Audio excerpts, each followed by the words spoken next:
Quand le stylo présidentiel gratte le papier, tout un secteur retient son souffle.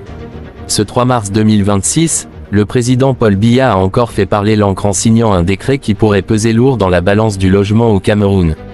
Dans un pays où l'on dit que, quand le toit fuit, ce n'est pas la pluie qu'il faut accuser mais la charpente, la réorganisation du conseil d'administration du Crédit foncier du Cameroun sonne comme une tentative de renforcer la charpente avant la prochaine saison des pluies immobilières. Le décret numéro 2026-079, signé en grande pompe, nomme de nouveaux membres au sein de l'organe stratégique de cette institution clé du financement du logement. Un texte qui, au-delà des lignes administratives, révèle un message politique clair: l'État veut reprendre fermement le gouvernail d'un navire longtemps ballotté par les vents contraires. Acte 1, le signal venu des tout dit. À l'heure où les loyers flambent plus vite que le prix du plantain au marché Mokolo, la question du logement est devenue centrale. Et quand le chef de l'État bouge, c'est rarement pour déplacer une chaise. Cette nomination collective envoie un signal fort: le logement social n'est pas un dossier secondaire, mais une priorité stratégique. Le décret s'inscrit dans le cadre de la loi numéro 2017-011 du 12 juillet 2017 sur le statut général des entreprises publiques. En clair, on ne joue plus à la marelle administrative, on suit les règles du terrain. Comme le dit l'adage, le tambour ne résonne bien que lorsqu'il est bien tendu. La nouvelle équipe reflète l'architecture institutionnelle du pays.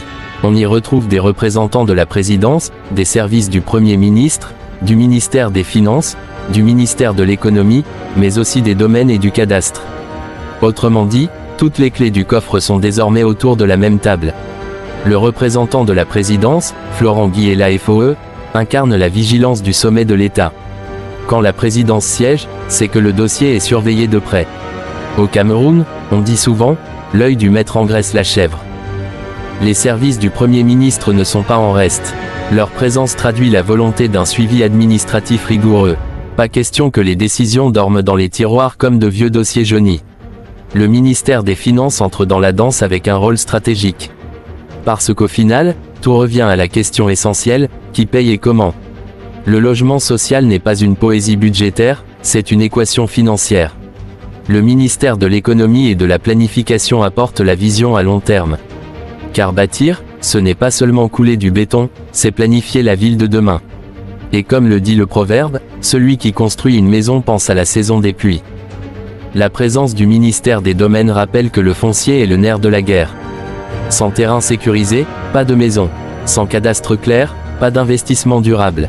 Deux représentants de la CNPS rejoignent également le conseil. Quand la prévoyance sociale s'invite, c'est que les enjeux dépassent la simple brique, il s'agit aussi de protéger les cotisations et les intérêts des travailleurs. La Cameroun Postal Service obtient aussi un siège. Certains diront, quel rapport entre la poste et le logement? Mais dans l'économie moderne, tout est interconnecté. Même une lettre peut annoncer une clé. Une représentante élue du personnel du Crédit foncier complète la liste.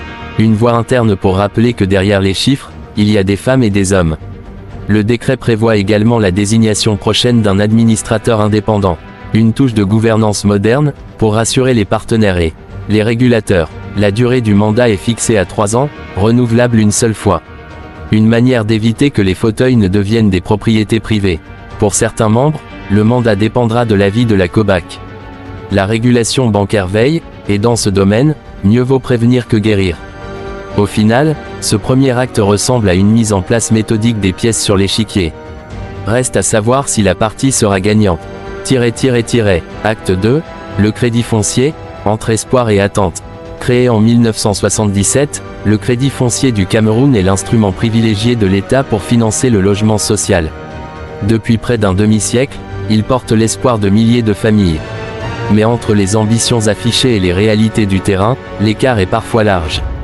Beaucoup de Camerounais rêvent d'un toit à eux, mais le chemin vers la propriété reste semé d'embûches. La pression urbaine ne cesse d'augmenter.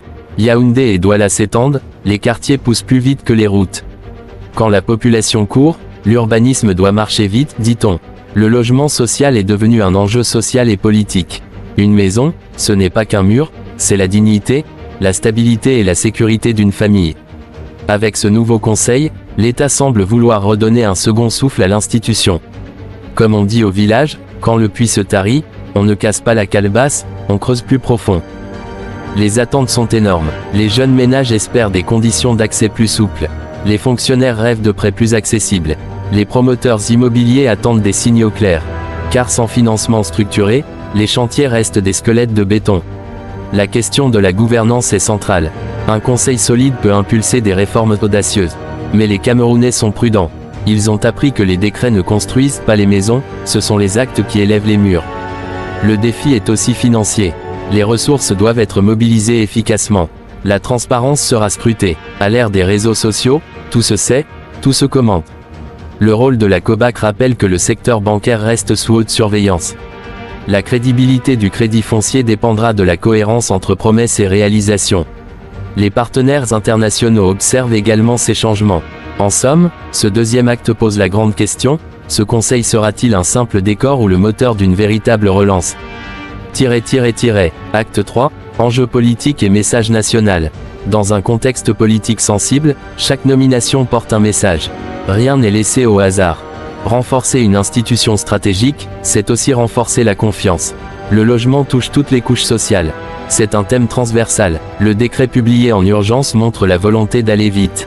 Le journal officiel en français et en anglais confirme l'importance nationale de l'acte. Cette décision peut être lue comme un signal de stabilité institutionnelle. Elle rappelle que l'État conserve la main sur les leviers économiques majeurs. Mais la population attend des résultats concrets.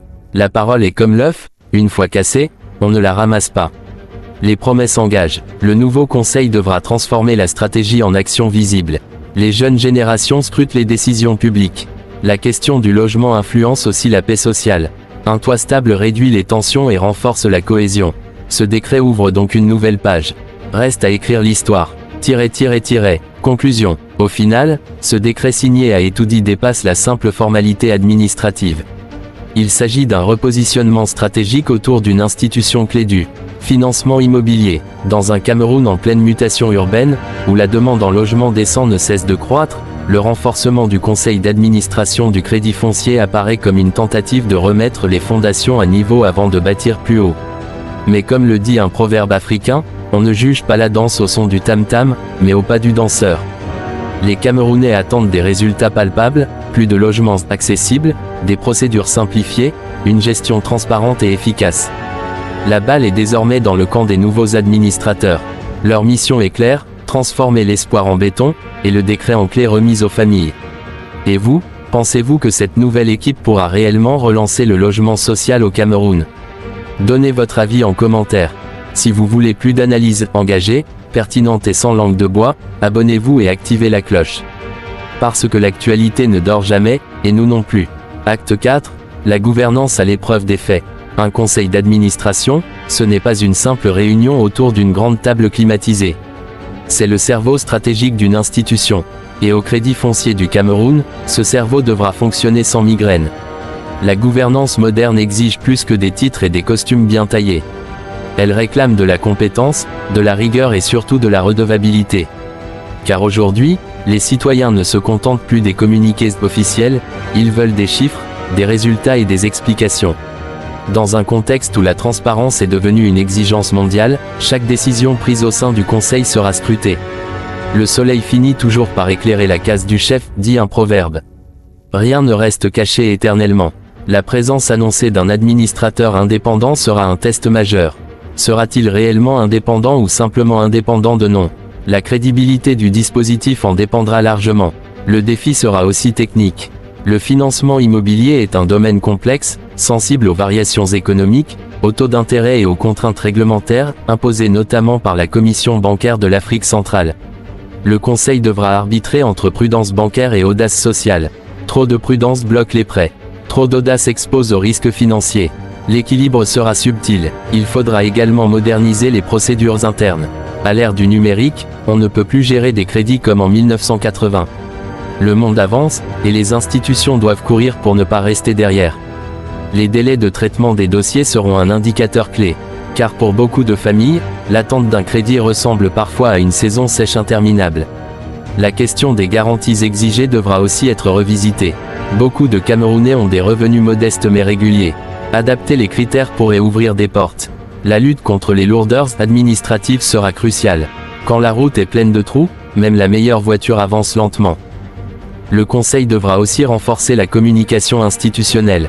Informer, rassurer, expliquer, c'est aussi gouverner. Les partenaires financiers nationaux et sous-régionaux observeront la solidité des décisions prises. Les employés de Elle attendent également un climat interne apaisé et productif. Car une institution forte commence toujours par une équipe motivée. En somme, ce 4e acte pose la question centrale, la gouvernance sera-t-elle un moteur ou un frein ?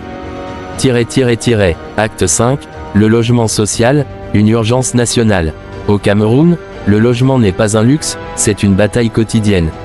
Dans les grandes villes comme Yaoundé et Douala, la demande explose. Les quartiers périphériques grandissent plus vite que les infrastructures. Les maisons sortent de terre, parfois sans planification adéquate. L'urbanisation accélérée impose une réponse structurée. Le logement social représente une solution durable. Mais encore faut-il que les financements suivent. Les jeunes couples rêvent d'un premier appartement. Les fonctionnaires espèrent des prêts adaptés à leur salaire. La diaspora camerounaise, elle aussi, observe les opportunités d'investissement immobilier. Une maison solide commence par des fondations solides. Le financement est la première pierre. Le nouveau conseil devra imaginer des produits financiers innovants. Pourquoi ne pas développer des partenariats publics-privés plus dynamiques? Pourquoi ne pas encourager des programmes spécifiques pour les primo-accédants? La question du coût des matériaux de construction reste un défi majeur. L'accès au foncier sécurisé doit être simplifié. Le logement social contribue aussi à la stabilité sociale. Un citoyen bien logé est un citoyen plus stable. L'impact économique est également considérable, emploi, industrie locale, croissance. Le secteur immobilier peut devenir un véritable moteur économique. Ainsi, le logement social n'est pas seulement une question d'habitat, c'est une stratégie nationale. Acte 6, entre espoir populaire et responsabilité politique. Chaque décret signé par Paul Biya porte une dimension politique. Ce texte ne fait pas exception. Dans un climat où les attentes sociales sont fortes, renforcer une institution stratégique envoie un message d'action. Mais l'opinion publique est exigeante. Les Camerounais veulent des résultats concrets, visibles et mesurables. La chèvre attachée voit toujours l'herbe plus verte ailleurs. Les comparaisons avec d'autres pays de la sous-région sont inévitables. La jeunesse camerounaise est connectée, informée et critique. Le logement devient un indicateur de performance gouvernementale. La stabilité politique passe aussi par la satisfaction des besoins fondamentaux. Les administrateurs nouvellement nommés portent donc une responsabilité historique. Ils devront prouver que cette nomination n'est pas un simple réajustement administratif. La crédibilité de l'État est en jeu. Les prochains mois seront décisifs. Les premières décisions donneront le ton. Les premiers projets lancés seront scrutés. Les premiers crédits accordés seront commentés. Car au final, c'est au pied du mur qu'on voit le vrai maçon. L'histoire retiendra si ce conseil aura été un tournant ou une parenthèse. Et avant de refermer cette page d'analyse, si vous voulez une information engagée, décortiquée sans langue de bois et expliquée avec nos réalités africaines, abonnez-vous dès maintenant à la chaîne. Activez la cloche pour ne rien manquer, laissez votre avis en commentaire, parce que chez nous, chaque voix compte. Comme on dit au village, une seule main ne peut pas attacher un paquet. Ensemble, nous faisons vivre le débat et avancer la vérité.